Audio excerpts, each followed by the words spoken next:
हमारे प्रदेश कांग्रेस कमेटी के अध्यक्ष जनाब करा साहब आप प्रिजाइड करेंगे और आगे की कार्रवाई मेरी इनसे गुजारिश है कि करा साहब स्टार्ट करें। थैंक यू करा साहब।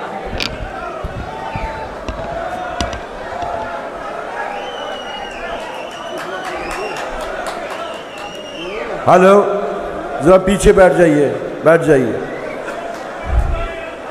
जैसा कि आप सब जानते हैं कि आज का दिन रियासत जम्मू कश्मीर में बिलखुसूस कांग्रेस के हर सतह पे एक मुबारक का दिन है, जिसमें हमारे सबसे सीनियर और बड़े मार्गदर्शक श्रीमान खड़गे जी और हमारे लीडर हिंदुस्तान की आन बान शान श्री राहुल गांधी जी जम्मू और श्रीनगर दोनों के दौरे पे आए हैं। और ये उस मौके पे आए हैं जिस वक्त यहाँ चंद दिनों के बाद ही इलेक्शन शुरू हो रहे हैं, और इनके आने से हमारे न सिर्फ शहरों में बल्कि गांव में दूर दराज इलाकों तक एक नई लहर चल पड़ी है। और इस सिलसिले में मैं सबसे पहले हमारे साबका वजीर, हमारे वर्किंग प्रेसिडेंट श्री रमन भल्ला जी से गुजारिश करूंगा कि वो माइक पे आके आप लोगों की तरफ से, हम सब लोगों की तरफ से, पीसीसी की तरफ से वेलकम एड्रेस अदा करें। श्री रमन भल्ला जी। शाह से सम्मानित बाद में करें। हाँ, शाह से सम्मानित किसको करना चाहिए? इससे पहले कि भल्ला जी अपना एड्रेस, वेलकम एड्रेस पढ़ें, वो लीडरशिप को शाल से सम्मानित करना चाहते हैं। श्री रमन भल्ला जी।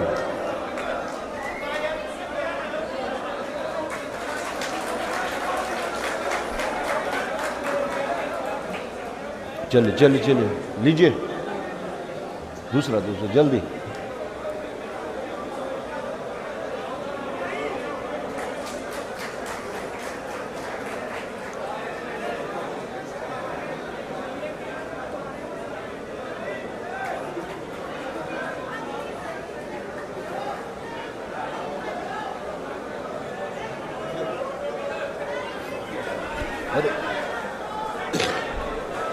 श्री रमन भल्ला जी।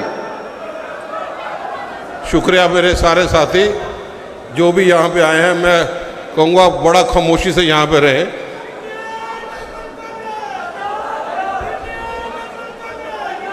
मैं खड़के साहब का, ऑल इंडिया कांग्रेस कमेटी के अध्यक्ष राहुल गांधी जी, लीडर ऑफ अपोजिशन, हमारे वेणुगोपाल जी, करा साहब, मीर साहब, ताराचंद जी, सोलंकी साहब, मनोज यादव जी और मंच में बैठे सारा सुशोभित नेतागण, मैं खड़के साहब और राहुल जी, आपका इस जम्मू कश्मीर में और मंदिरों के शहर में कार्यकर्ताओं की तरफ से, आम आवाम की तरफ से आपका दिल की गहराइयों से स्वागत करता हूं। आप लीडर ऑफ अपोजिशन बनने के बाद यहाँ पे आए, पहली मर्तबा आए, आपने जम्मू कश्मीर का दौरा लगाया, कश्मीर में गए और जम्मू में आके कांग्रेस के कार्यकर्ताओं का कॉन्फिडेंस लेवल आपने काफ़ी बढ़ाया है।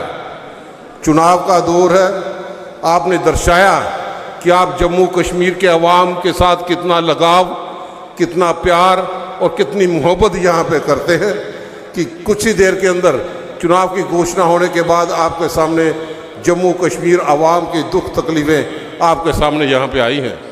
मैं उम्मीद करता हूँ कि आप माता वैष्णो देवी के आशीर्वाद से जो चल के यहाँ पे गए थे और उसके बाद सियासी बादल जो है वो छटने शुरू हो गए। वो सियासी बादल हटने के बाद हम इस चीज़ का भी एहसास करते हैं कि गर्मियों में आपने इतनी पद यात्रा की, पाँव के छालों की परवाह नहीं करी, बारिश तूफान की परवाह नहीं की। आज उसी के माध्यम से न्याय यात्रा करके भी पूरे भारतवर्ष में उन तमाम युवाओं का, तमाम किसानों का, तमाम ऐसे लोग जो बिलो पॉवर्टी लाइन के नीचे लोग रहते थे, उनका तकलीफ़ें सुनना, उनका समाधान करने का आपने प्रयास यहाँ पे किया। और आज ये भी महसूस करता हूँ कि राहुल जी आप अपने परिवार के सदस्यों के साथ मिलने के लिए आए हैं, और मैं फ़ख्र महसूस करता हूँ कि उस पार्टी का सिपाही हूँ जिसकी जड़ें कश्मीर से शुरुआत जिनकी हुई और आखिरी दम तक हम सब लोग आप लोगों के साथ खड़े हैं, पीछे खड़े हैं। और बड़ी ताकत के साथ राहुल जी आप जो भी आवाज़ बुलंद करेंगे, एक एक कार्यकर्ता आपके लिए जान देने के लिए यहाँ पे तैयार है। आपसे उम्मीदें बहुत हैं। मैं शुक्रिया के बहाने, क्योंकि आपसे उम्मीदें इसलिए है कि रियासत का दर्जा देने के लिए जो आपने कश्मीर में भी बात की, और रियासत का दर्जा देने के लिए आज जम्मू कश्मीर में चुनाव है। चुनाव की घोषणा बड़ी देर के बाद हुई, लेकिन ये मैं बताऊं कि हमारे एलजी को पावरें सारी दे के चीफ मिनिस्टर के इंस्टीट्यूशन को डिल्यूट यहाँ पे किया है। यहाँ के लोकल मसाइल, इसके साथ रेफ्यूजियों का बहुत बड़ा इशू यहाँ पे है कि जिन्होंने मनमोहन सिंह जी 30 लाख रुपया देना चाहते थे, इस सरकार ने 5.5 लाख रुपया देने के बाद कोई बात यहाँ पे नहीं की। लोग उम्मीद आपसे करते हैं कि माइग्रेंट के साथ रेफ्यूजी जिनकी सारी ज़मीनें पाकिस्तान में रह गई, उनको वन टाइम सेटलमेंट के तहत 30 लाख रुपया देने की जो बात थी वो यहाँ पे की जाए। यहाँ के रहने वाले लोग आपसे बहुत प्यार करते हैं, आपसे उम्मीद करते हैं। और हाल ही में जो बजट यहाँ पे रिलीज़ हुआ, मैं आपको बता दूं कि 2 लफ्ज़ों के अंदर अंदर कि यहाँ पे कंसोलिडेशन जितने एम्प्लॉइज़ थे उनके प्रदान के लिए कोई पैसा का बंदोबस्त नहीं रखा गया। कैयू लेबर, डेली वेजर घर घर के त्राई यहाँ पे है, उनको रेगुलराइज करने के लिए कोई पैसा नहीं रखा गया। जम्मू में टूरिस्ट डेस्टिनेशन सेंटर बनाने की बातें करते थे, कोई टूरिस्ट डेस्टिनेशन सेंटर के लिए बात ना रखी, क्योंकि आपसे उम्मीद करते हैं कि आपने सड़क की लड़ाई लड़ी है, और सड़क की लड़ाई लड़ते आम आवाम की आवाज़ को पहचानते हैं कि यहाँ पे हेल्थ इंफ्रास्ट्रक्चर रही, यहाँ पे 3500 स्कूल कॉलेज बंद हो गए। तो इसलिए उम्मीद के साथ कि संसद में हमारी आवाज़ को बुलंद करेंगे, और ज़रूर ये तानाशाही वाली सरकार का रुख जो है उसका बदलने में हम लोग कामयाब यहाँ पे हो जाएंगे। मैं उम्मीद करता हूँ कि जिस रफ्तार से आप चल रहे हैं, हमने सब लोग आप लोगों के पीछे, और आने वाले दिनों में जम्मू कश्मीर में चुनाव में रियासत में कांग्रेस की सरकार होगी। ये कांग्रेस के कार्यकर्ता का भरोसा आप में यहाँ पे है। उम्मीद करता हूँ कि इसी ढंग से जो प्यार आपने यहाँ पे दिखाया जम्मू कश्मीर और लद्दाख के प्रति जाते हुए आम लोगों की आवाज़ को बुलंद करने का प्रयास किया है। मैं खड़के साहब का भी बड़ा मुश्किल हूँ, और आप दोनों हस्ती हैं, खड़के साहब और राहुल जी का आना जम्मू कश्मीर में, मैं समझता हूँ कि ये बदलाव का संकेत है। ये जम्मू कश्मीर था जिसने सत्ताधारी पार्टी को बुलंदियों को तक छुआ, और यही जम्मू कश्मीर होगा जिससे यू टर्न होगा और सत्ताधारी पार्टी सड़कों पे आएगी। और ये आप लोग, राहुल जी, आप पे भरोसा करते हैं, प्रधानमंत्री के तौर पे आप बेहतरीन रोल यहाँ पे अदा करेंगे, क्योंकि नौजवानों का भरोसा, किसानों का भरोसा, आम आवाम का भरोसा भी आप पे है। इन अल्फाज के साथ मैं आपका शुक्रिया अदा करता हूँ। शुक्रिया। जय हिंद। शुक्रिया रमन भल्ला जी। अब मैं साबिका सदर वकार रसूल साहब से गुजारिश करूंगा कि वो अपने ख्यालात का इजहार करें। वकार रसूल साहब।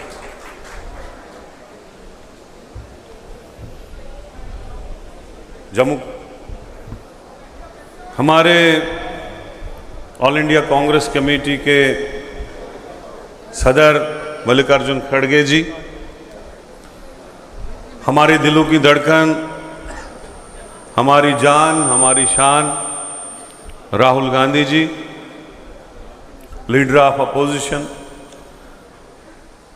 और हम जम्मू के लोगों की तरफ से आपको लीडर ऑफ अपोजिशन बनने पे और ये पद स्वीकार करने पे दिल की गहराइयों से आपको मुबारक करते और ज़ोरदार तालियों से मुबारक करते हैं।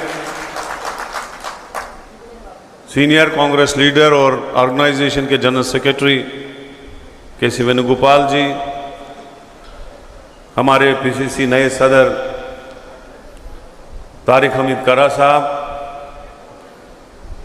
एआईसीसी जनरल सेक्रेटरी मीर साहब, हमारे वर्किंग प्रेसिडेंट्स, और ख़ासकर मुझे भूल गए हमारे इंचार्ज सोलंकी साहब और मनोज यादव जी, और बाकी सारे साथी, लाल सिंह जी और भी सारे साथी, आप सबको मेरी तरफ से नमस्कार, आदाब, धन्यवाद। आज जो राहुल जी का यहाँ आना, ये इस बात की अक्कासी करता है कि आने वाला इलेक्शन जो है वो कांग्रेस पार्टी बहुत ही मजबूती से लड़ेगी।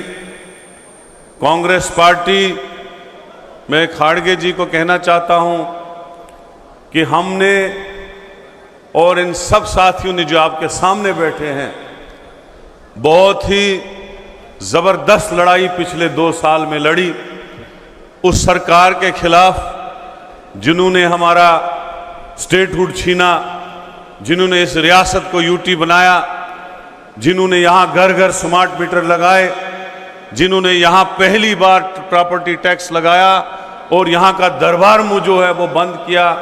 बहुत ही नुकसान हुआ जम्मू के लोगों को, बिजनेस का नुकसान हुआ, बाहर के लोगों की एंट्री होके यहां के लोगों को बहुत ज़्यादा नुकसान हुआ।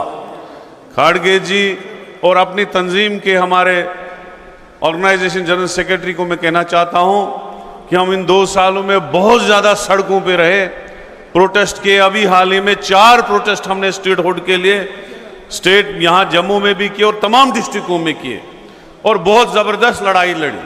आपको ये भी कहना चाहता हूँ, पिछली बार जब म्युनिसिपल कॉरपोरेशन के इलेक्शन अनाउंस हुए तो हम इतने एग्रेसिव तरीके से बीजेपी से लड़े कि उनको इलेक्शन पोस्टपोन करना पड़ा। बहुत ही सख्त दिन हमने देखे जब पार्टी के बड़े लोग छोड़ के चले गए थे, लेकिन ये कैडर खड़ा रहा, मजबूती से खड़ा रहा और आज कांग्रेस पार्टी नंबर 1 पार्टी बन के जम्मू में उभर रही। थोड़ी सी फर्क रही पार्लियामेंट इलेक्शन में, बहुत दमदार इलेक्शन हमने लड़ा। 5,52,000 वोट जम्मू से और 4.25 वोट कश्मीर और कुठवा उधमपुर से लिए, जबकि नेशनल कॉन्फ्रेंस ने 11 लाख वोट और हमने 10 लाख वोट हारे। हम उनने 2 सीटें ली। तो इसलिए मैं कह रहा हूं कि हमारा वोट शेयर बहुत ज्यादा बड़ा। थोड़ी सी और मेहनत हमारे कार्यकर्ता करेंगे कि जम्मू में बीजेपी का बेस जो है वो खत्म होने जा रहा है। आने वाले इलेक्शनों में लोग गुस्सा है उन पे और हमारी सीटें बहुत अच्छी निकलेंगी। मैं आपको एश्योर करता हूं कि आने वाली इंशाल्लाह गवर्नमेंट, हम सब साथी स्टेट के और जो लीडरशिप सामने बैठी है, सब मिलके पूरी ताकत से ये चुनाव लड़ेंगे और यहां कांग्रेस की सरकार बनाएंगे। बाकी तमाम आप सबसे शुक्रगुजार हूं मैं। थैंक यू वेरी मच, बहुत बहुत शुक्रिया। शुक्रिया वकार साहब। अब मैं गुजारिश करता हूं श्री लाल सिंह जी से कि वह भी अपने ख्यालात का इजहार करें। Just 2-3 minute.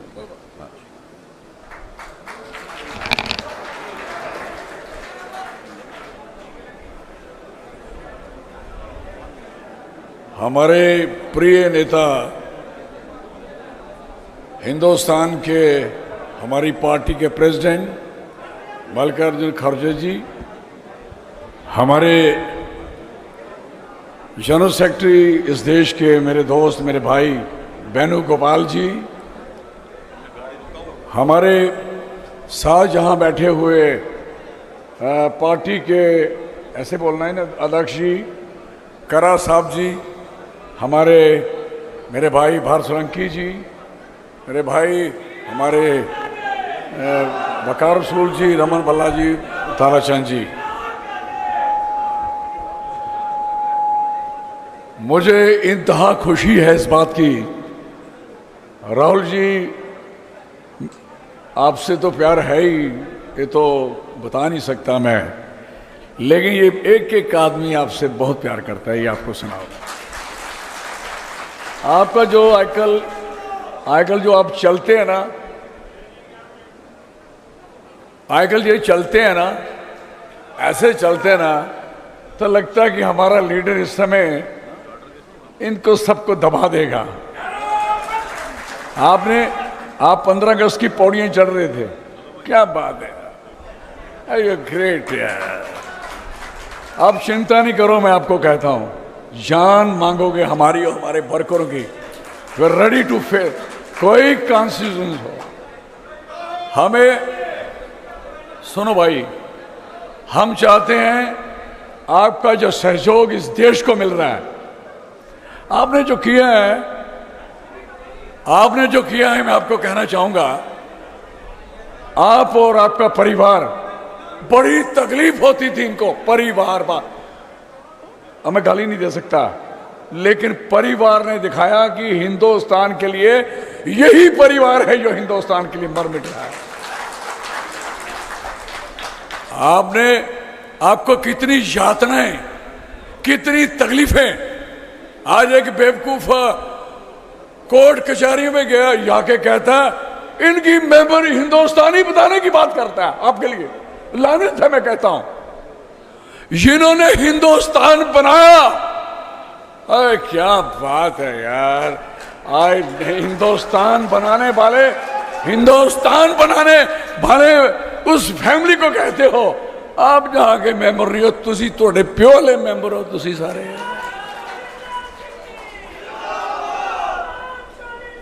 मेरा नहीं लाना। राहुल जी ने क्या कहा था उधर बात जोड़ो यात्रा में, मैंने आपका सुन लिया है नाम, अब नहीं लगाना। मेरा नाम लगता है तो मुझे 4 कदम में पीछे चला जाता हूं यार, अफसोस है यार, मेरी सारी यार। कोई बात नहीं, आप मुझे कह रहे कि आपकी क्या वो क्वेश्चन कर रहे थे कि अलायंस ये वो दिस, मैंने कहा मैं बेताज बादशाह हूं, ये मैं इसके बात मैं कुछ नहीं कह सकता। ताज वाले लोग कहेंगे कि हमारा अलायंस कैसा है, कैसे चलना है, किसको रखना है, किसको नहीं रखना, जो मेरा प्रोगेटिव नहीं है, मैं how I can say that, इसलिए मैं अपनी लिमिट में रहता हूं। समय मुझे करा साहब ने कहा ही 2 मिनट है तो मैं क्या करूं, तो मैं जनाब को ये कहना नहीं बोलूंगा। मैं ये कहना चाहूंगा राहुल जी, एक मीटिंग आपसे बड़ी जरूरी है, और ये जो इलेक्शन है ना, मैं आपको लिख के देता हूं, अगर आप अकेले भी लड़ो ना, आप, और मैं नहीं किसी को कहता, क्योंकि लोगों ने आपको सड़क पे छाले पड़ते देखा यार, हद होती है। कोई कहता साधु, मैं कहता हूं आई तपस्या जिसने सबसे ज्यादा की है, साधु तो ये बैठे हैं, ये साधु हैं, यो बैठे हैं सामने, ये तो बाकी फ्रॉड सारा हम देखते हैं, रोज देखते हैं। तो मेरा जनाब से कहने का मकसद है, समय कम होने के कारण हम अपने, यहां भी कहो मेरे इलाके में कहीं भी आप जलसा करना चाहो, किसी भी 3 जिलों में, किश्तवाड़ हो, डोडा हो, आपका मेरा कठुआ हो, आपका कठुआ हो, तो मेरी जनाब से विनती है, थोड़ा सा हमें भी छोटा सा एक्सपीरियंस है, कभी कोई 4 बातें हमसे भी कोई पूछ लिया करे कि लाल सिंह जी ये करें तो कैसा होगा, अगर मेरी वजह से नुकसान होगा हम छोड़ ही देंगे सब कुछ, सच्ची बात है। धन्यवाद, बड़ी मेहरबानी। मैं 2-3 नारे लगाऊंगा। हम यहां नारे लगाते हैं इनसे तंग होके, हम कहते हैं जो सरकार जमीनें छीने, जो सरकार नौकरियां छीने, जो सरकार चिट्टा बेचे,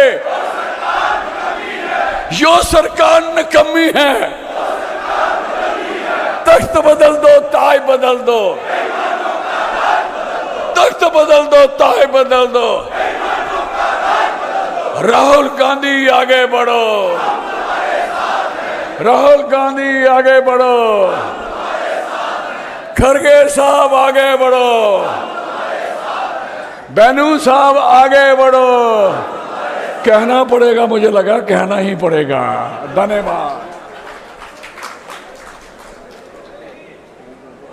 शुक्रिया लाल सिंह जी। अब मैं गुजारिश करूंगा हमारे सीनियर लीडर मूला राम जी से कि वो माइक पे आके 2 मिनट में अपने ख्यालात का इजहार करें। मूला राम जी।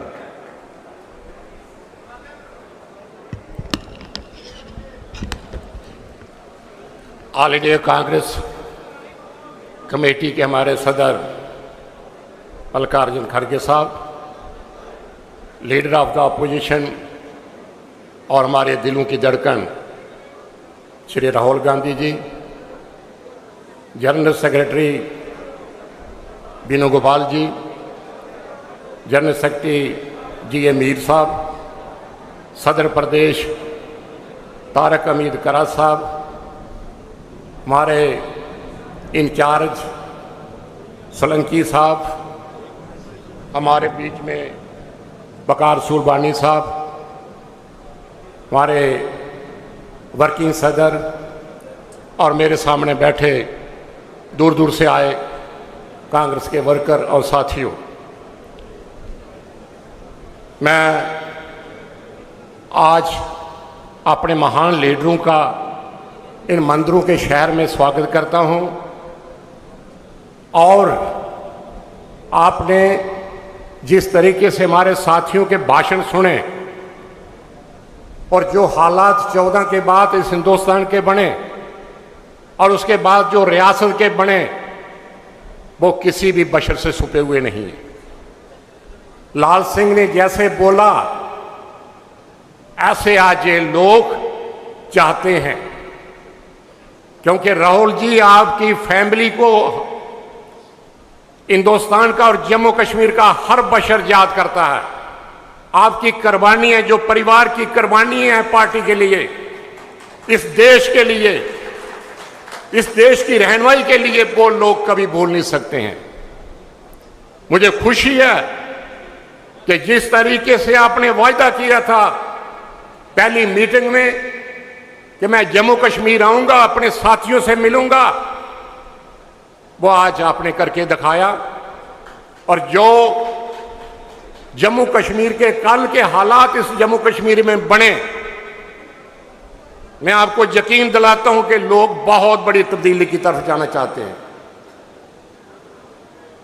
मुझे आपका ज्यादा टाइम नहीं लेते हुए यही कहूंगा कि कभी वक्ता बवक्ता इन गरीब लोगों की जो जम्मू कश्मीर में हुआ है, आज लोग बिजली के बिलों की वजह से परेशान है। रियासत जम्मू कश्मीर में महंगाई की वजह से परेशान है। पढ़ा लिखा नौजवान आज परेशान है, जिन्होंने बहुत बड़ी बड़ी डिग्रियां की, आज कोई उम्मीद नहीं है उनको कोई नौकरी की।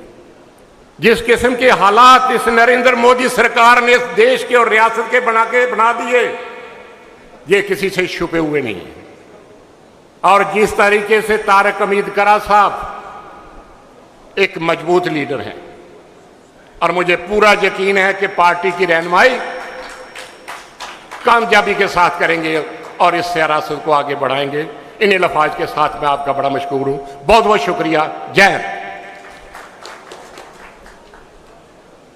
शुक्रिया मुल्ला राम जी। अब मैं जम्मू कश्मीर प्रदेश कांग्रेस कमेटी के साबिका सदर और मौजूदा general secretary all India Congress committee जनाब गुलाम अहमद मीर साहब से दरख्वास्त करता हूं कि वो माइक पे आके अपने ख्यालात का इजहार करें।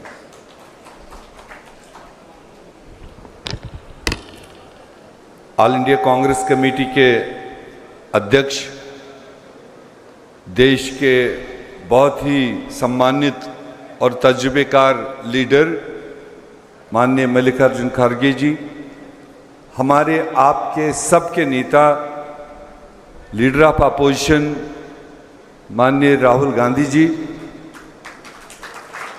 डाइस पर Congress general secretary organisation KC. Venugopal ji, हमारे अभी हाल ही नए प्रदेश कांग्रेस कमेटी के सदर तारिक हमीद कर्रा साहब, ऑल इंडिया कांग्रेस के इंचार्ज जम्मू कश्मीर सोलंकी साहब, यहाँ डाइस पर बैठे हुए वर्किंग प्रेसिडेंट साहिबान और बाकी सीनियर साथियों, ये आज खुशी का मौका है पूरे जम्मू कश्मीर के लोगों के लिए। नॉर्मली हम अपनी क़यादत को अपने ओर अट्रैक्ट करने के लिए, अपने यहाँ आने के लिए कई महीने कोशिश करते हैं, कशमकश करते हैं कि ऑल इंडिया अध्यक्ष और ख़ासकर राहुल गांधी जी को समय हो और हमारे बीच में आए। आप इतने खुशकिस्मत हैं, हम जम्मू कश्मीर वाले इतने खुशकिस्मत हैं। आज जो पूरी मेरी कांग्रेस की क़यादत आप अपने सामने देख रहे हो, ये आज का जो इवेंट है, आज का जो इनका मोमेंट है, ये खुद खरगे जी और राहुल जी ने डिजायर किया कि हम जम्मू कश्मीर के ज़मीनी सतह के कारकुनों से मिलने जाएंगे। तो इसलिए ये खास ओकेजन कश्मीर में हो, जम्मू में हो, इसके पीछे एक स्ट्रांग सिग्नल है, वो हमको समझनी है। 10 साल से इस रियासत में जमहूरियत का नाम नहीं था, इलेक्शन नहीं हुए, विधानसभा नहीं बनी और हमारी सुनवाई नहीं थी। अब जैसे तैसे इलेक्शन कमीशन ऑफ इंडिया ने जम्मू कश्मीर की यूटी के अंदर असेंबली का चुनाव डिक्लेयर किया और उस चुनाव में जहां 10 साल हम कह रहे थे कि चुनाव हो, चुनाव हो, चुनाव हो, हमने सड़कों पर कहा, हमने धरना देकर कहा, हमने कहां नहीं कहा, मगर अब आ गया चुनाव। हम सब की जिम्मेदारी अब ये बनती है, मैं खासकर जम्मू साइड के, जम्मू के साथी को बताना चाहता हूं, सबसे ज्यादा जिम्मेदारी अब आप पर। हो सकता है हमारी अपील जा चुकी है, कांग्रेस पार्टी उन सब लोगों के साथ काम करना चाहती है, साथ लेना चाहती है जो सेक्युलर सोच के लोग हैं, जो लाइक माइंडेड, और वो भी प्रोसेस कहीं ना कहीं आगे बढ़ रहा है। और उस प्रोसेस में भी जो कांग्रेस पार्टी को जो सबसे बड़ा शेयर, सबसे बड़ा हिस्सा जो हम खींच कर लाने की कोशिश कर रहे हैं, वो जम्मू प्रोविंस के लोगों के लिए कर रहे हैं। इसलिए हमेशा से कांग्रेस का रास्ता, जम्मू कश्मीर के अंदर कांग्रेस का रास्ता हमेशा कठुआ से, सांबा से, जम्मू से, उधमपुर से, पुंछ राजौरी से, रियासी से, उधमपुर से, आपके रामबन, डोडा और कश्तवाड़ से। तो इसलिए आज के इस सम्मेलन में, इस इंटरेक्शन में जो हमारी क़यादत हम सबको जो मैसेज देगी, जो आपके मन में है, आपके दिल में है, अब उसको प्रैक्टिकल में हमने मतलब लाना है, हमने उसको रिजल्ट में बदलना है। तो इसलिए मैं ज़्यादा ना बोलते हुए अपने महान नेताओं का स्वागत करता हूं, आप सब लोगों का शुक्रिया करता हूं कि आप काफ़ी देर से इस गर्मी में यहाँ बैठे हैं, मगर इस बात को यहाँ से आज तय करके जाना है, कसम खा के जाना है कि अब जब वापस इस तरह के सम्मेलन में हम राहुल जी, खरगे जी को बुलाएंगे चुनाव के बाद, हम पूरी मेजॉरिटी के साथ जम्मू कश्मीर असेंबली में जाएंगे और जो नाक़िस भाजपा की पॉलिसीज, जो उनके प्रोग्राम जिनकी जिक्र यहाँ साथियों ने की, मैं वो रिपीट नहीं करना चाहता हूँ, और उसका ज़्यादा खमियाजा बाहर हिंदुस्तान में ये कहा जा रहा है कि जो जम्मू कश्मीर के साथ हुआ उसका असर कश्मीर के लोगों पर है। कश्मीर के लोग तो शेर है, वैसे वो हर जुल्म को सहने के आदी हैं, मगर इस सरकार ने जो सबसे ज़्यादा जुल्म किया वो मेरे जम्मू के साथियों को किया, जो आज खतरात है वो जम्मू के अंदर है। तो इसलिए हम सबको हाथ से हाथ मिला के जो भी पैगाम आएगा उसको घर घर पहुंचाना है और कांग्रेस पार्टी को मजबूत करना है। खरगे जी और राहुल जी की क़यादत में हमने जम्मू कश्मीर में बदलाव लाना है और एक सेक्युलर सरकार यहाँ पैदा करनी है। आपका बहुत बहुत शुक्रिया, धन्यवाद।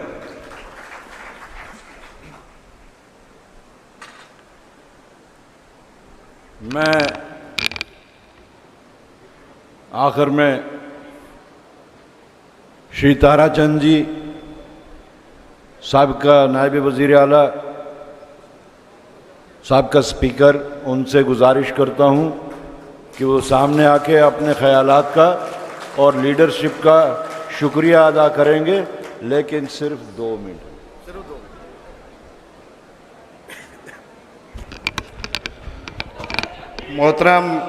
मोहतरम हमारे कायद, बहुत ही सीनियर नेता, हिंदुस्तान के बहुत ही सीनियर सुलझे हुए नेता, ऑल इंडिया कांग्रेस पार्टी के अध्यक्ष श्री मल्लिकार्जुन खड़गे जी, हमारे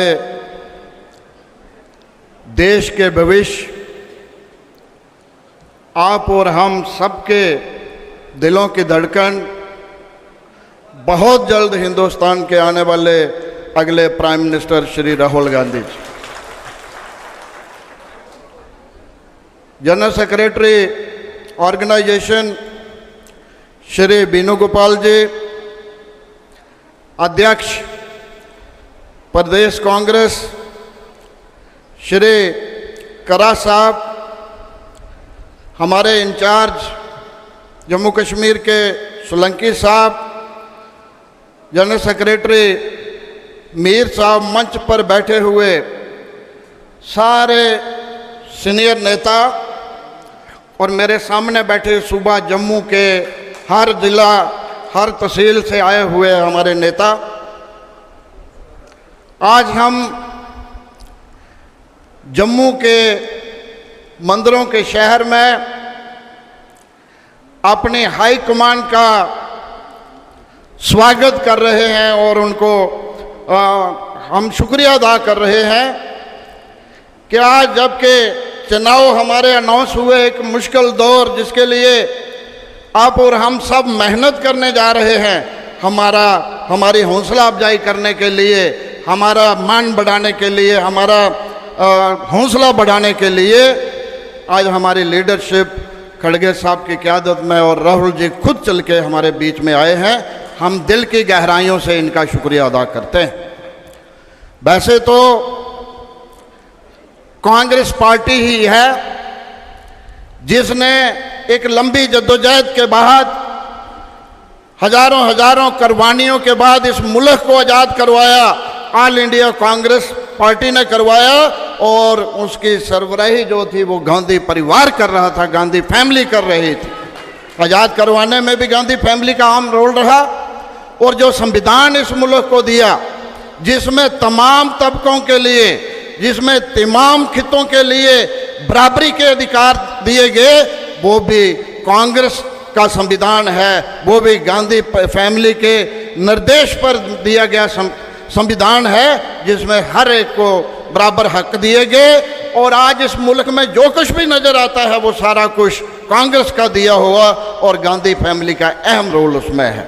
चाहे वो इंफ्रास्ट्रक्चर है, कारखाने हैं, चाहे वो बिजली है, पानी है, स्कूल हैं, यूनिवर्सिटी है, हॉस्पिटल है, रोजगार के साधन और एक मजबूत डिफेंस इस मुल्क को जो दिया है वो कांग्रेस की क़यादत में मिला है। आज आप देख रहे हैं अग्निवीर जैसी योजनाएं चलाई जा रही हैं। 4 साल के लिए किसी को भर्ती करेंगे, वो सिपाही, कोई भी अच्छा सिपाही बनने के लिए 8-9 साल उसको लगते हैं। वो 4 साल का जो सिपाही होगा वो मुल्क की सरहदों की हिफाजत क्या कर पाएगा? और 4 साल के बाद जो रिटायर आएगा वो सारी उम्र बेरोजगार रहेगा। आज 10 साल से राहुल जी, पिछले 10 साल से बिल्कुल रिक्रूटमेंट जहाँ नहीं है। हमारी सरकार रही, हमने बहुत सारे रहबरे तलीम टीचर, बहुत सारे लोगों को एग्रीकल्चर और दूसरे महकमों में, PHE और दूसरे महकमों में हमने लगाया और बहुत सारे नीड बेसिस डेली वेजर लगाए गए जो इस सरकार ने आज तक जिनको रेगुलराइज नहीं किया है। और बेरोजगारी 10 साल में बढ़ी है। आज ज़रूरत है अगर हमारी सरकार बने तो जो पढ़ा लिखा नौजवान ओवरेज हो गया है उसको एज में रिलैक्सेशन की ज़रूरत है ताकि वो भी अपना रोज़गार जो है वो हासिल कर सके। बहुत सारे, जैसे लाल सिंह जी ने कहा कि हमारे लोगों को, गरीब किसानों को हमारी सरकार ने ज़मीनें अलाट की थी, सरकारी ज़मीनें, जिससे वो अपना गुजारा करते थे कल्टीवेट करके, लेकिन इस सरकार ने वो ज़मीनें भी लुटाना शुरू कर दी हैं, बोर्ड लगाना शुरू कर दिए हैं। तो मैं ज़्यादा नहीं कहते हुए, महंगाई का मसला है, बिजली के रेट को बढ़ाने की बात है और बाकी इशू हैं मेरे बाकी साथियों ने कहे और आपके पास वैसे भी सारी जो रिपोर्ट्स हैं वो आ गई हैं। मैं ज़्यादा नहीं कहते हुए आखिर में फिर एक दफ़ा राहुल जी का, क्योंकि हमें अब याद आता है जब राहुल जी ने भारत जोड़ो यात्रा और दूसरा बार बार कभी भी मुश्किल वक्त आया तो जम्मू कश्मीर के दौरे पे वो आके खुद हाल हमारा पूछते हैं हमें याद आता है श्रीमती मरहूम श्रीमती इंदिरा गांधी जी और राजीव गांधी जी खुद आके जैसे पूरे जम्मू कश्मीर को संभालते थे, देखते थे, उनका हालचाल पूछते थे, दुख सुख में शामिल होते थे। आज उनसे भी ज़्यादा राहुल जी ने हमारा हाल पूछना शुरू किया है। हम इनके दिल की गहराइयों से बहुत ही शुक्रगुजार हैं। जय हिंद, जय भारत। शुक्रिया ताराचंद जी। मुझे इस बात का एहसास है कि लोग दूर दूर से आके, इस वक्त गर्मी भी बहुत है, काफ़ी देर से इंतज़ार कर रहे हैं, इसलिए मैं बाकी क़यादत से जो यहाँ बोल नहीं पाए उन सब से माजरत खा हूँ। और जिस क़यादत का आप इतनी देर से इंतज़ार कर रहे हैं सुनने का, मैं दावत देता हूँ हमारे उस शेर का जिसने गीदड़नुमा शेरों को आज इसने अपने बिलों में घुसा दिया और रियासत जम्मू कश्मीर के वास्ते एक नजात दहिंदा, इस मुल्क के नौजवानों की एक उम्मीद और यहाँ हमारी माँओं, बहनों, बेटियों के लिए एक ऐसी राह मशल जिसके इंतज़ार में आज हज़ारों, लाखों, बल्कि करोड़ों लोग इस इंतज़ार में हैं कि हम राहुल गांधी की झलक देखें। हम सबको इंतज़ार है हमारे महबूब लीडर श्री राहुल गांधी जी का। उनसे गुजारिश करता हूं कि वो आ जाए।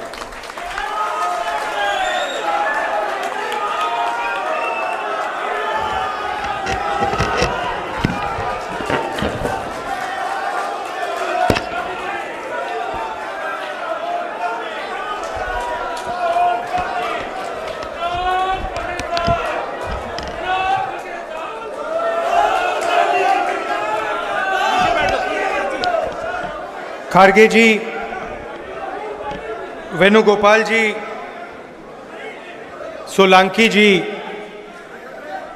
तारिक कर्रा जी, गुलाम अहमद मीर जी, विकार रसूल जी, रमन भल्ला जी, ताराचंद जी, चौधरी लाल सिंह जी, कांग्रेस के हमारे सारे नेता, प्यारे कार्यकर्ता, आप सबका यहाँ बहुत बहुत स्वागत, नमस्कार।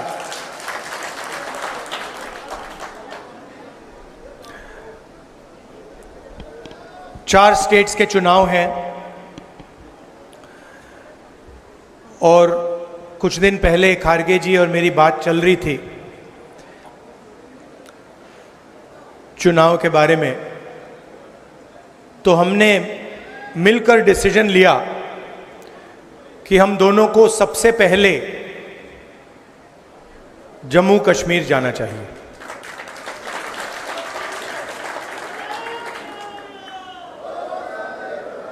चुनाव के कारण, सिर्फ चुनाव के कारण नहीं, मगर क्योंकि हम जम्मू कश्मीर के लोगों को और देश के लोगों को एक मैसेज देना चाहते हैं। देखिए,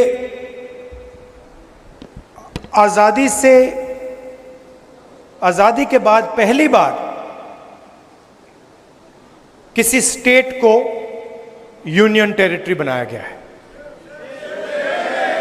मतलब हिंदुस्तान में स्टेट्स को डिवाइड कर दिया गया। उत्तराखंड बना, झारखंड बना, तेलंगाना बना, यूनियन टेरिटरीज को स्टेट में बदल दिया, मगर कभी भी स्टेट से यूनियन टेरिटरी नहीं बनी। मतलब हिंदुस्तान की हिस्ट्री में रिप्रेजेंटेशन का बढ़ावा ही हुआ है, ज्यादा रिप्रेजेंटेशन दिया गया है। झारखंड के लोगों को रिप्रेजेंटेशन दिया गया, तेलंगाना के लोगों को रिप्रेजेंटेशन दिया गया, मगर एक ही उदाहरण है जहां लोगों से रिप्रेजेंटेशन छीना गया, वो है जम्मू कश्मीर। हिस्ट्री में यह पहली बार हुआ है और इसका नतीजा आपने देखा है एडमिनिस्ट्रेटर कहते हैं, मगर सचमुच में उनको महाराजा कहना चाहिए, एम्परर कहना चाहिए, किंग कहना चाहिए। और पूरा का पूरा जो फायदा हो रहा है वो जम्मू के लोगों का नहीं हो रहा है, कश्मीर के लोगों का नहीं हो रहा है, बाहर के लोगों का हो रहा है। चाहे छोटे, मैं स्टेट का नाम नहीं लूंगा, चाहे छोटे कॉन्ट्रैक्ट्स हों, बड़े कॉन्ट्रैक्ट्स हों, सरकार में पोजीशंस हों, आप लोगों को कोई फायदा नहीं हो रहा है, आप लोगों को सिर्फ नुकसान हो रहा है। इसलिए हम चाहते थे कि चुनाव से पहले आपका स्टेटहुड आपको वापस दिया जाए। अब ठीक है, इन्होंने चुनाव पहले कर दिया, मगर हम अभी भी चाहते हैं कि जल्दी से जल्दी आपके स्टेट की लगाम आपके हाथ में वापस दी जाए। मतलब आपको स्टेटहुड एक बार फिर से मिले। आपके बीच में, मेरे बीच में आप रिश्ता जानते हो, ये राजनीतिक रिश्ता नहीं है। जैसे मैंने कहा, मोहब्बत का रिश्ता है, पारिवारिक रिश्ता है। मेरा परिवार आपके स्टेट से ही आता है। तो आपको यह सोच के चलना है कि दिल्ली में आपका सिपाही मैं हूं। जो भी आप चाहेंगे, जो भी आप चाहेंगे, मेरे दरवाजे आपके लिए खुले हैं। आपको सिर्फ ऑर्डर देना है और मैं यहां हाजिर हो जाऊंगा।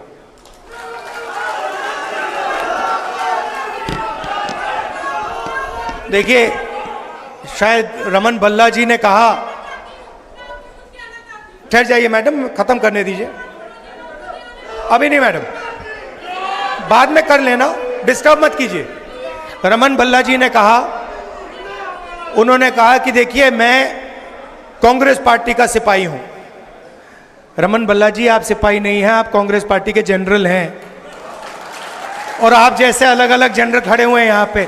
सिपाही तो ये है, कार्यकर्ता। और मैं चाहता हूं कि जनरल की भी रिस्पेक्ट हो और सिपाही की भी रिस्पेक्ट हो। गठबंधन हो रहा है, मैं चाहता हूं कि जो भी गठबंधन हो उससे हमारे कार्यकर्ताओं को, सिपाहियों को और हमारे कमांडर्स को रिस्पेक्ट मिले, इज्जत मिले। आप लोग हमारे लड़ते हो और यह विचारधारा की लड़ाई है। कांग्रेस पार्टी की विचारधारा और आरएसएस की विचारधारा के बीच में लड़ाई है। आपने देखा होगा, चुनाव से पहले प्रधानमंत्री यूं भाषण देते थे, देखा आपने?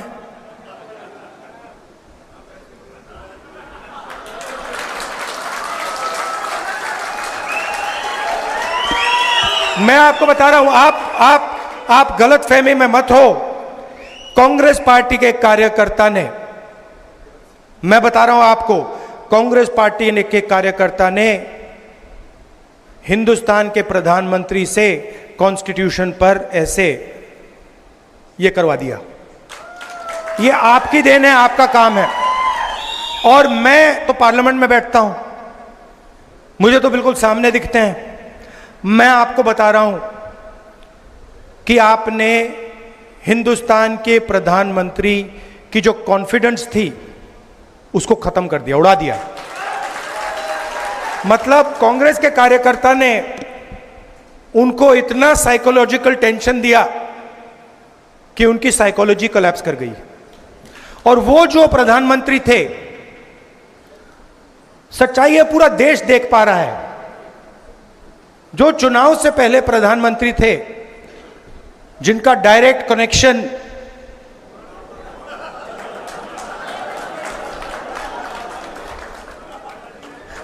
डायरेक्ट कनेक्शन जिनका ऊपर था वो प्रधानमंत्री नहीं रहे। और ये आप लोगों का काम है। क्यों? क्योंकि कठिनाई के समय, जब कठिनाई थी, जब आपकी विचारधारा पर आक्रमण हो रहा था, तो आप लोग कांग्रेस पार्टी का झंडा लिए घूम रहे थे। यह सच्चाई है। बहुत सारे लोग झंडा फेंक कर भाग गए। आप नहीं गए, आप खड़े रहे। आपने लाठी खाई, गोली खाई, गाली खाई, मगर आप 1 इंच पीछे नहीं हटे। इसलिए मैं आपको कांग्रेस पार्टी के बब्बर शेर कहता हूं। और मैं चाहता हूं कि ठीक है, चुनाव में टिकट बांटे जाते हैं, बड़े बड़े नेताओं को टिकट बांटे जाते हैं, मगर मैं ये भी चाहता हूं कि हमारे कार्यकर्ताओं को भी एमएलए बनने का मौका मिले। तो कर्रा साहब, वेणुगोपाल जी, मीर साहब, मैं आपसे कहना चाहता हूं कि मैं उदाहरण देखना चाहता हूं जहां जमीनी कार्यकर्ताओं को एमएलए का टिकट दिया गया और वो विधानसभा तक पहुंचा।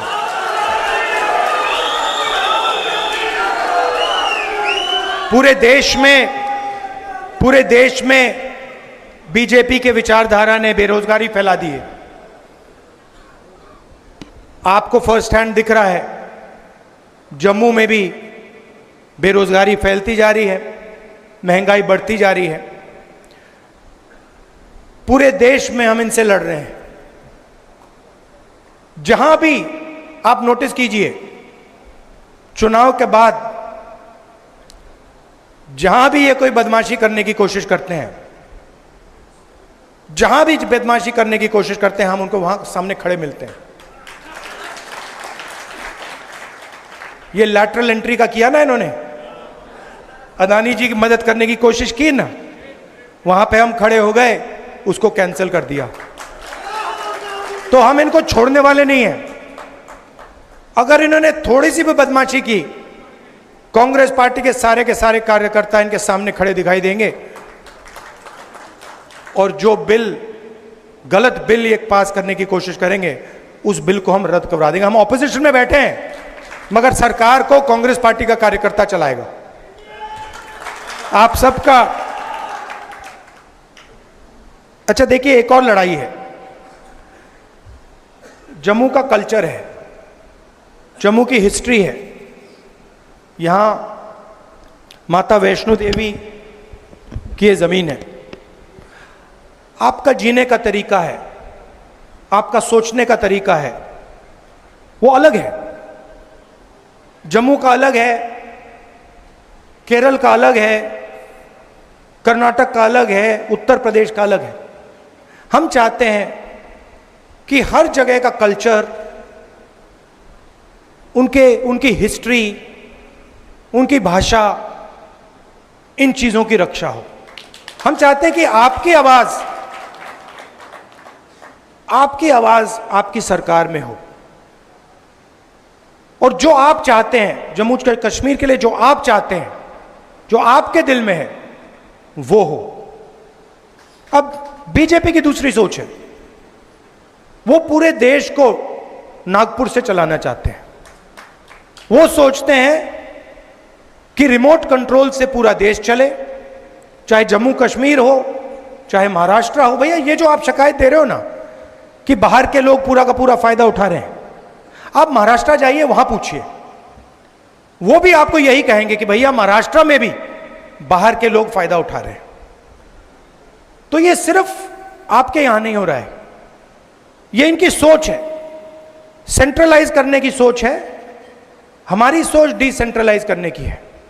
हम चाहते हैं कि पंचायती राज हो, मनरेगा हो, पंचायतों में आपके डिसीजन लिए जाएं, विधानसभा में आपके डिसीजन लिए जाएं, लोकसभा में आपकी आवाज पहुंचे। कभी कभी हमारी पार्टी में प्रॉब्लम हो जाती है, मैं खुल के बोल रहा हूं। कभी कभी कॉन्ट्रडिक्शन हो जाता है। कोई हमारा आदमी कहता है नहीं भाई मैं तो महाराष्ट्र की बात करूंगा, और पार्टी में टेंशन होती है, हम कहते हैं नहीं तुम बोलो, तुम्हें करना है, तुम खुल के बोलो, तुम्हें अपना मुद्दा उठाना है, हम मैनेज करेंगे। तो हम किसी की आवाज दबाने की कोशिश नहीं करते हैं। और मीडिया में हमारा नुकसान भी होता है। कभी कभी लोग कहते हैं देखिए कांग्रेस पार्टी में अलग अलग विचारधाराएं हैं। अलग अलग विचारधारा हैं क्योंकि हम पूरे देश को चलाते हैं और हम चाहते हैं कि देश के लोगों की आवाज, अलग अलग भाषाएं, अलग अलग जात, ये सब सुनाई दे। तो मैं ये आपसे कहना चाहता हूं, हम स्टेटहुड चाहते हैं। हम चाहते हैं कि जो आपके दिल में है, जिस प्रकार से आप अपने स्टेट को चलाना चाहते हो उसी प्रकार से आप चलाओ। इसीलिए हम ये मैसेज देने आए। दिल से आपका धन्यवाद करना चाहता हूं। आप कांग्रेस पार्टी के कार्यकर्ताओं ने, शायद आप भी नहीं समझ सकते कि आपने किया क्या। मैं यहां से देख रहा हूं और मैं कह रहा हूं कि कांग्रेस पार्टी के कार्यकर्ता ने हिंदुस्तान के लोकतंत्र को बचाया है, डेमोक्रेसी को बचाया है। अभी एक दो और कदम लेने हैं, वो आप ले लोगे, मगर आपने इस चुनाव में कॉन्स्टिट्यूशन को और हिंदुस्तान के लोकतंत्र को बचाया है। इसके लिए मैं आप सबको दिल से बधाई देना चाहता हूं। धन्यवाद। जय हिंद। नमस्कार।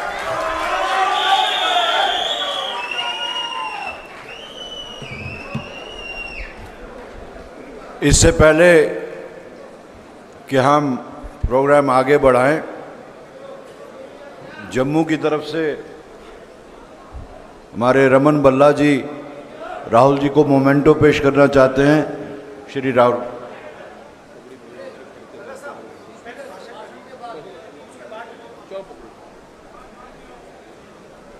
आखिर में हिंदुस्तान के सबसे तजुर्बेकार लीडर, इंडियन नेशनल कांग्रेस के सदर और हमारी रहनुमाई करने वाले, मार्गदर्शन करने वाले हमारे कायद श्री मल्लिकार्जुन खड़गे जी से मैं गुजारिश करूंगा कि वो माइक पे आके अपने ख्यालात का इज़हार।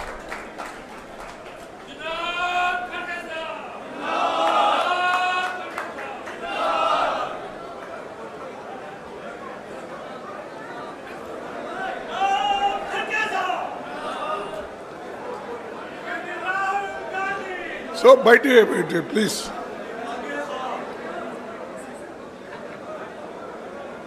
इस मंच पर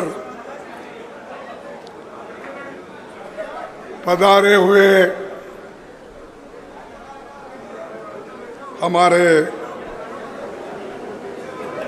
लोकसभा के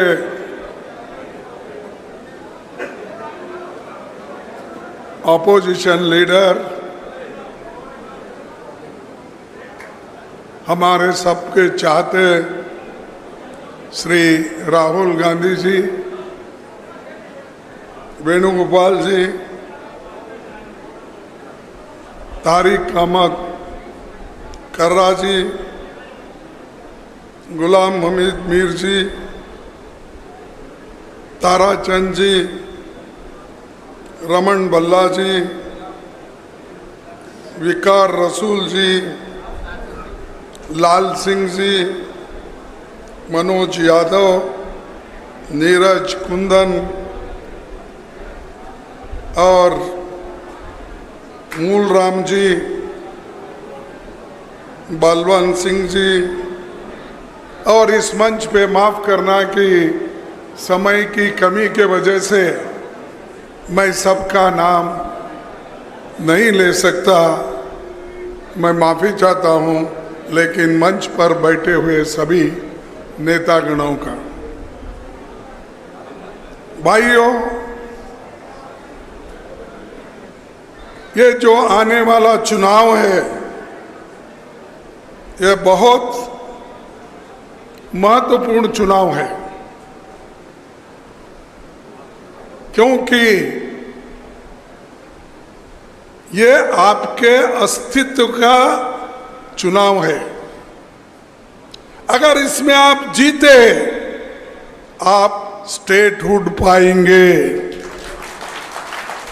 अगर आप इसमें जीते, काउंसिल फिर से आएगा वापस। अगर आप इसमें जीते तो जिला पंचायत, म्युनिसिपैलिटी सबके चुनाव हो जाएंगे। नहीं तो आज मोदी जो डिक्टेटरशिप के साथ चला रहे हैं, बहुत घमंडी के साथ हर चीज जो कर रहे हैं, वो नहीं चलेगा अगर आप इस चुनाव में जीते तो इसलिए ये आपकी बहुत बड़ी जिम्मेदारी है। राहुल जी ने कहा कि आप लोग हमारे लिए काम कर रहे हैं। मेरा जरा अलग है कहने का।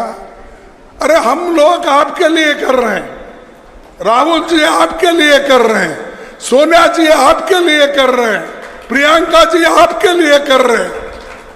क्या वो चुनाव को यहां ठहरने वाले? क्या मैं ठहरने वाला? क्या सोनिया जी आके ठहरेंगे? आपके लिए इसलिए कर रहे हैं कि इस देश में जमहूरियत को बचाने के लिए। आपके लिए हम कर रहे हैं कि यहाँ के जो लोकतंत्र के जितने भी बॉडीज हैं वो कायम रहे। ये नहीं भूलना चाहिए। किसी के ऊपर कोई उपकार नहीं कर रहा। हम और आप मिलके इस देश को बचाने के लिए, लोकतंत्र को बचाने के लिए, संविधान को बचाने के लिए हम काम कर रहे हैं। तो ये आपकी बहुत बड़ी जिम्मेदारी बनती है और मोदी जी के घमंड को आपने तोड़ दिया। हो सकता है हमारा यहाँ पर सीटें नहीं आई होंगी पार्लियामेंट में, लेकिन भारत के गठबंधन का, इंडिया गठबंधन का इतने सीट आ गए।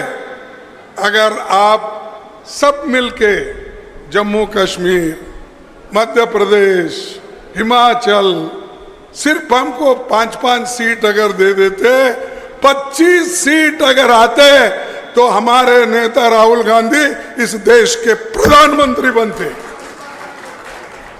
इसीलिए हमको काम करना होगा और काम करने के। अरे जरा बैठो, क्यों? नहीं तो बाहर जाओ। ये बनाने का तरीका ऐसा होता है, जीतना सिर्फ मुंह से नहीं होता। अगर मुंह से सभी बोलते गए तो कुछ होने वाला नहीं है। मेरे को किसी ने एक बात सुनाई थी कि एक मंदिर के पास और मस्जिद के पास 2 लोग बैठते थे और वहां ठहर ठहर के शुक्रवार के दिन बोलते थे कि अल्लाह के नाम से चंदा दो, अल्लाह के नाम से पैसे दो, अल्लाह के नाम से। तो लोग 1 बार 2 बार 3 बार दिए, फिर बाद में छोड़ दो भाई, रोज ये लोग अल्लाह के नाम के पूछ रहे हैं। तो जो भी लोग मस्जिद में नमाज पढ़ने जाते थे वो फिर बाद में वैसा ही जाने लगे। मंदिर के पास जाके ठहरते थे, भगवान के नाम से दान करो, भगवान के नाम से दान करो। वो दोनों ऐसा ही बोलते फिरे, कोई पैसे उनको नहीं देते थे। तब तंग आके उन्होंने क्या किया, भाई लोग हमारे तरफ देख रहे नहीं, क्या बात है, किनको उनका ध्यान आकर्षण कैसा करना। तो क्या करे कि दोनों एक पैर पे ठहरे, एक पैर पे ठहर कर पुकारने लगे, अल्लाह के नाम पे पैसे दो, अल्लाह के नाम पे पुकारने के बाद, बहुत देर पुकारने के बाद उनको चक्कर आ गई। आते ही बाजू में एक मोरी थी, तो उस मोरी में दोनों गिर गए और दोनों के पैर टूट गए। टूटने के बाद लोग बोल रहे, अरे अरे गरीब आदमी दोनों पाप बेचारे यहाँ पर ठहर के ये भिक्षा मांगते थे, ये उठाओ बोल के वो सब लोग उठाकर कोई रिक्शा में बिठाया, कोई पानी लाया, कोई कुछ दिया, कोई बिस्किट दिया, कोई दूध दिया, देकर उनको हॉस्पिटल लेके गया। हॉस्पिटल में जाने के बाद वो सब लोग पूछे, अब तुम्हारी तबीयत कैसी है? तब उन दोनों ने बोला, साहब अब ठीक है, अल्लाह देता भी है तो टांग तोड़ के देता है। तो हम दोनों के टांग दुखने के बाद सब लोग हमारे तरफ आ गए, ऐसा वो लोगों ने बोला। तो हर चीज को, हाँ कर साहब का भी वैसा हुआ, तुमने हाथ तोड़ दिया उनको मिल गया। तो मैं कहने का उद्देश्य है कि मेहनत करे तो कुछ मिलता है। दुआई मांगने से बच्चे पैदा नहीं होते, होते? हाँ, मेरा कहना नहीं, संत तुकाराम कहते हैं, नवसे पुत्र कन्या होती तर पति लागने का कारण। अगर दुआई मांगने से, मंदिर को चक्कर मारने से, रोज जाके 24 घंटे नमाज पढ़ने से ही अगर बच्चे होते तो देश में, दुनिया में कोई शादी ही नहीं कर लेता। हर महिला मंदिर को 100 चक्कर लगाती थी, मर्द भी 200 चक्कर लगा देता, बच्चे हो जाते थे। नहीं, वैसा नहीं। जो नेचर की देन है, उस नेचर के देन के अनुसार ही काम होता है। इसीलिए हमको काम करे तो ही कुछ मिलने वाला है। काम अगर नहीं करेंगे, 100 बार आप तालियां भी बजाएंगे, 100 बार हमारी तारीफ भी करेंगे, कुछ होने वाला नहीं। और आज जो हमारे बीजेपी के प्राइम मिनिस्टर है मोदी, पाप बेचारा अपने आप को खुद बोलता है चाय वाला। मैं नहीं बोला, आप तो सुने होंगे ना, मैं चाय वाले का बेटा हूँ, मैं फलाना हूँ, मेरा बाप ऐसा था, मेरी माँ ऐसी थी, फला। ये कहानी सब उन्होंने ही बताया। और कभी कभी ये भी बोलता है, मैं जब खेलता था, मैं हॉकी भी खेलता था, क्रिकेट, क्या क्या की बोलता है।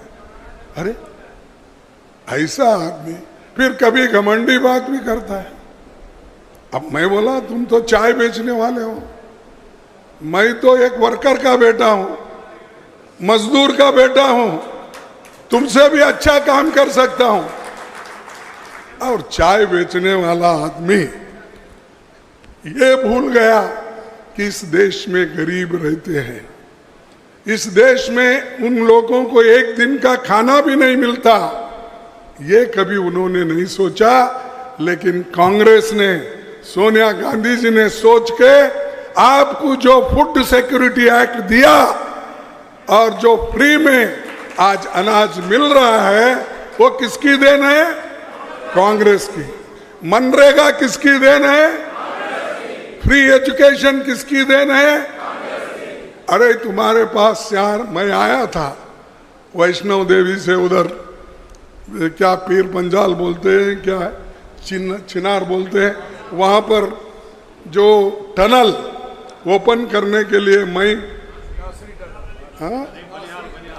हाँ बना, यस बनियाल, अरे बनियाल करेक्ट, उन्होंने करेक्ट है।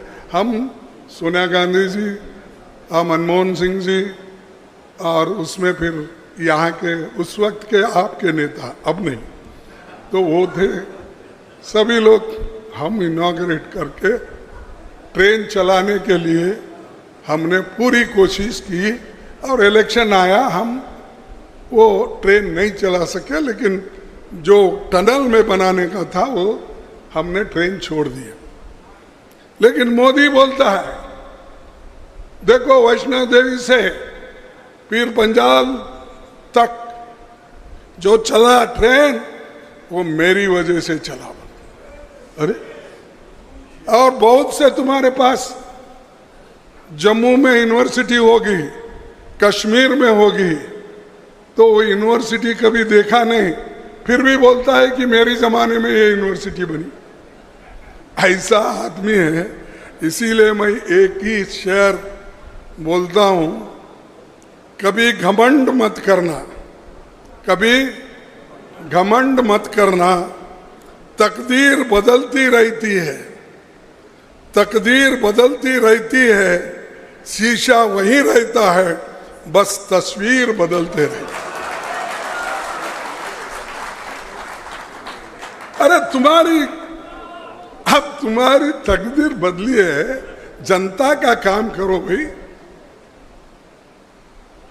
यहां का सरकार निकाले, यहां की आज नुमाइंदगी नहीं है, ना राज्यसभा, ना पार्लियामेंट, ना असेंबली, ना काउंसिल, ना जिला पंचायत, ना म्युनिसिपैलिटी में है। किसने किया ये सब? अरे खुद जम्मू कश्मीर का सत्यानाश करके आज ये कहता है मेरी 56 इंच की छाती है, मैं सब लोगों को एक ही आदमी बस से, मोदी सब पे भारी है, उन्होंने बोला। लेकिन आपने अच्छा सबक सिखाया। राहुल गांधी जी की जो यात्रा कन्याकुमारी से कश्मीर तक चली और उधर मणिपुर से लेकर बंबई तक चली, तो उनकी हवा उतरी ये हमारे 2024 के चुनाव में। अब उसकी मेजॉरिटी नहीं है, फिर भी पाप बेचारा पुकारते फिरते रहता है। मेजॉरिटी नहीं थी, जैसा हमारे को 208 सीट आए थे, यूपीए गवर्नमेंट बनी थी, उससे ज्यादा उसको आज एक 15-20 सीट ज्यादा मिले। लेकिन इसके ऊपर भी घमंड करता है। तीसरी बार मैं आया।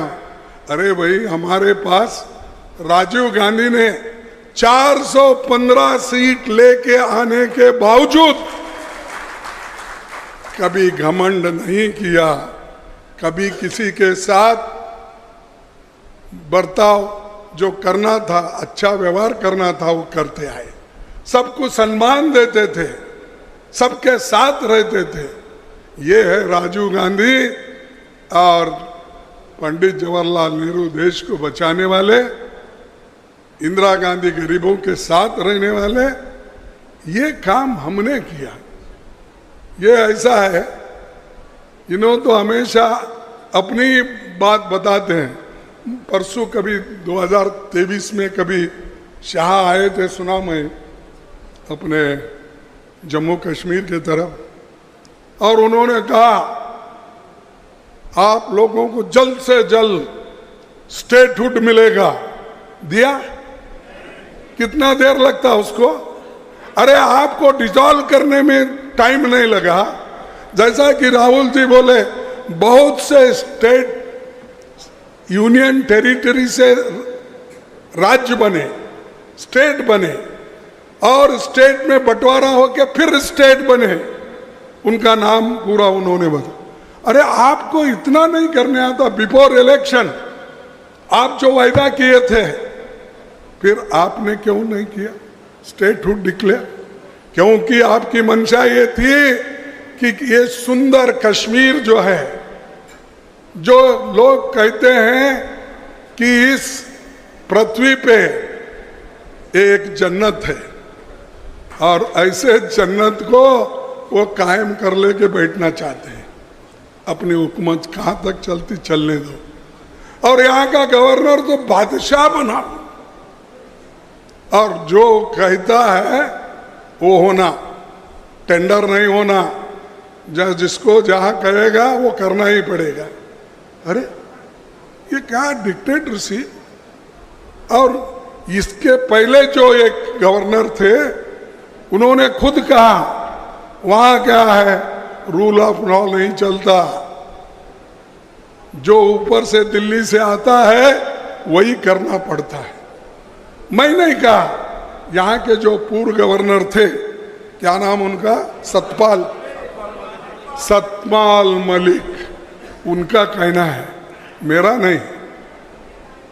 तो ये खुद उनके लोग ही कह रहे हैं, तो भी फिर मोदी जी और शाह वही घमंड में है।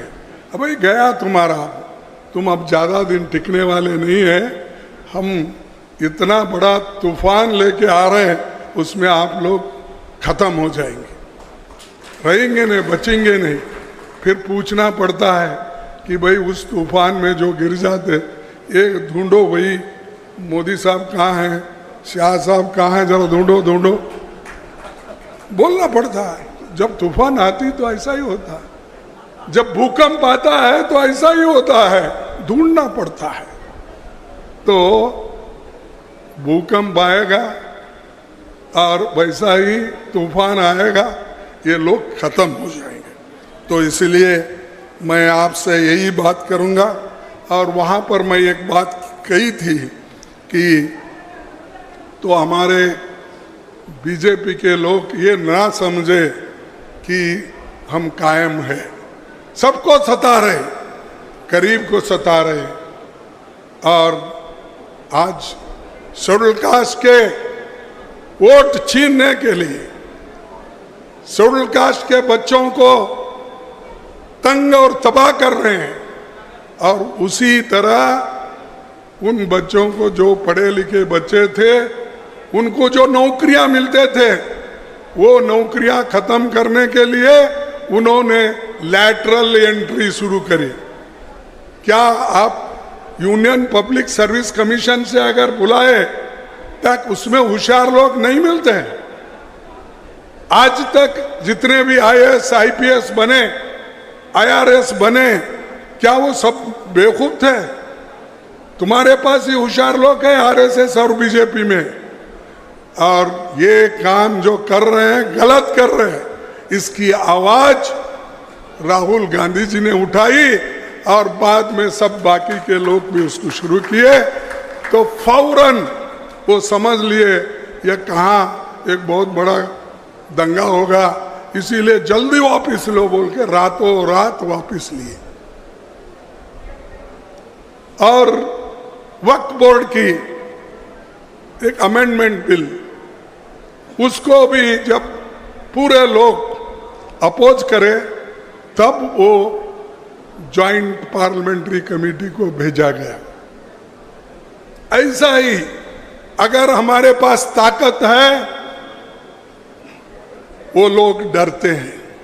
अगर हमारे पास ताकत नहीं है, कोई आपको डरेगा नहीं, आपको नहीं डरेगा। आपके शक्ति के ऊपर लोग आपको इज्जत देते हैं, नहीं तो ऐसा ठहर के भीख मांगे तो कोई देने वाला नहीं।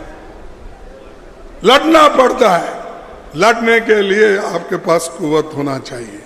और खास करके हमको स्वाभिमान से लड़ना है। ये नहीं उन्हें ऐसा बोला, इन्हें ऐसा बोलो, छोड़ दो। मुल्क के लिए जब आप काम करते हो, एक होके करो, और पार्टी के लिए भी एक होके करो।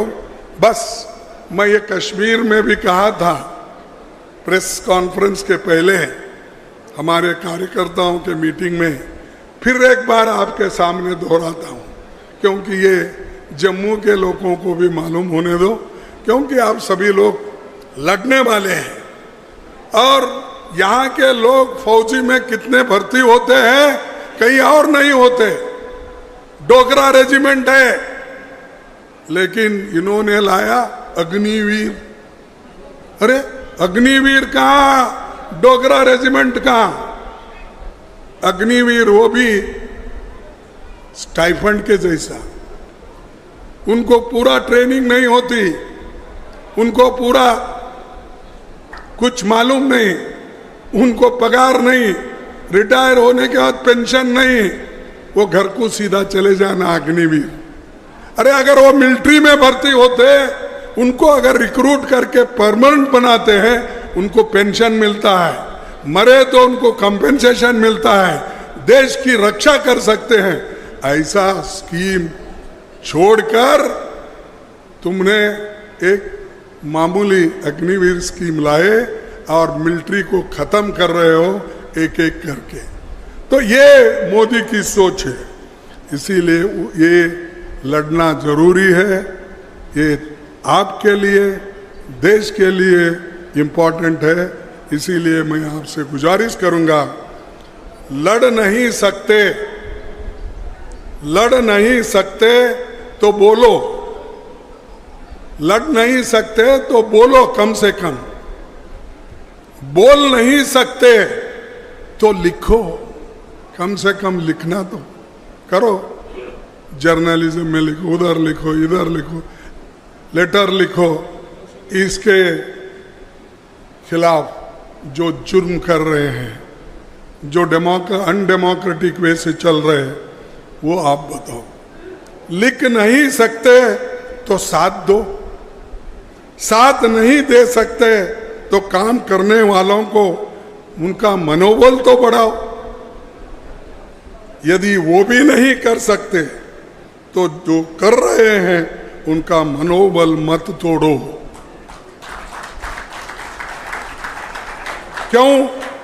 वो तुम्हारे हिस्से की लड़ाई लड़ रहे हैं।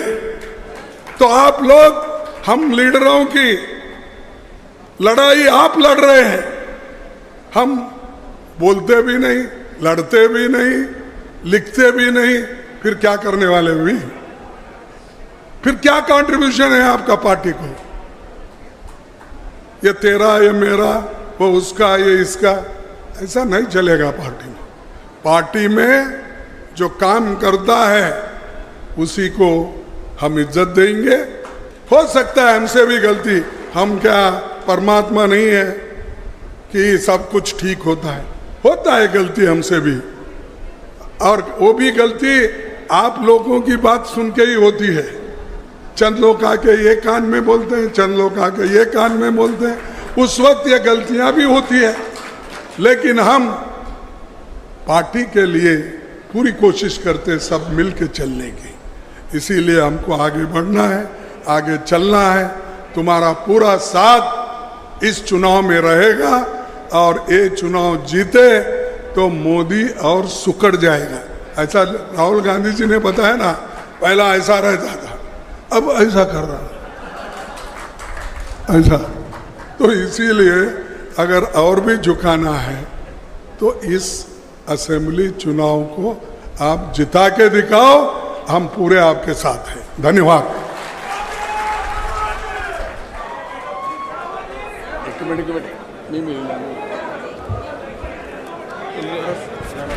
मैं गुजारिश करता हूं रमन भल्ला जी से कि वो राहुल गांधी जी को मोमेंटम पेश करें।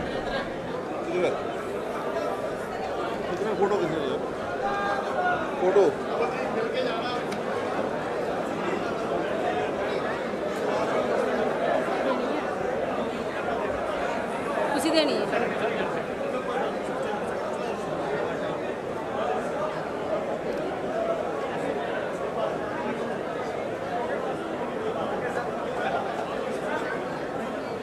इधर आ जाओ, साढ़ो साढ़ो जाओ। छोड़ लिया। 10 और कुछ लेना।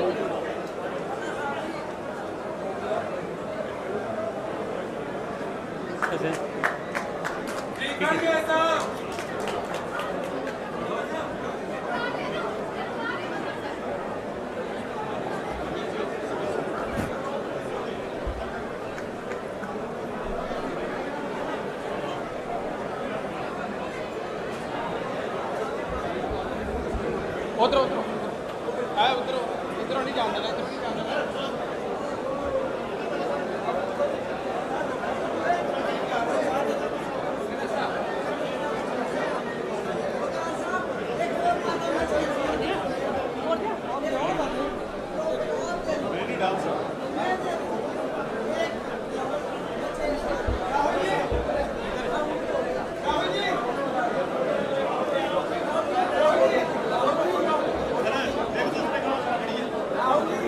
हाँ जी,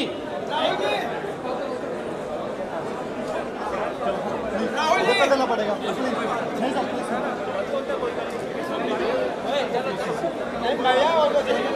राहुल जी